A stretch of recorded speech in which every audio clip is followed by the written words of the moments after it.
বলতে হবে এটা কি, মসুরির ডালকে সিদ্ধ করতে দিয়েছি তো একটু পুড়ে গেছে, তাই এটাকে আমি এখন এই যে শুকনা মরিচ, পেঁয়াজ আর এই যে লবণ দিয়ে এখন এটাকে আমি ডলবো।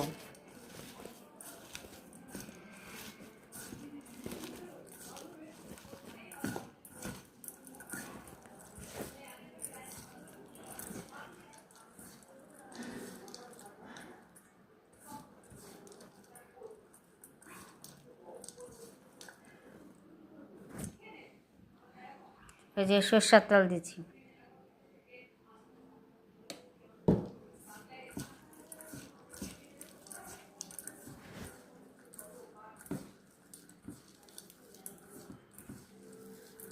দেখছেন কত সুন্দর হচ্ছে, দেখেন।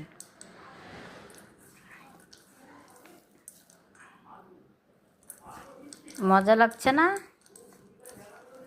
ডালটা পুড়ে গেছিলো হালকা হয়ে, ওটাকে রান্না করলাম না, এটাকে আমি ভর্তা বানিয়ে দিলাম, ডালের ভর্তা করে ফেললাম। দেখেন কত সুন্দর লাগছে, যে মরিচ টরিচ পেঁয়াজ টাইজ দিয়ে সরষের তেল দিয়ে, দেখছেন মজাই লাগছে।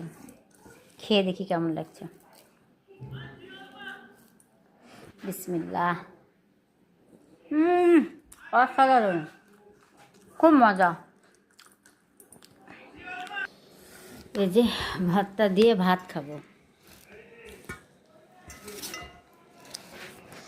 দেখছেন। উফ, সেই মজা।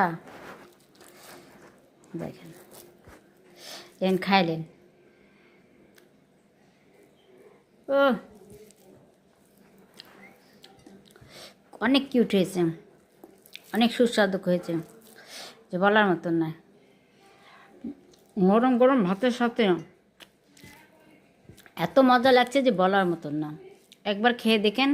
ডাল ভর্তা শুকনা মরিচ পুড়িয়ে পেঁয়াজ দিয়ে লবণ দিয়ে সরষের তেল মাখিয়ে খেতে যে কী মজা লাগে, যে বলার মতন না।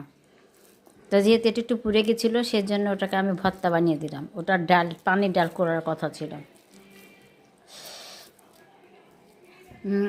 তো আজকে এতটুকুই। আল্লাহ হাফিজ।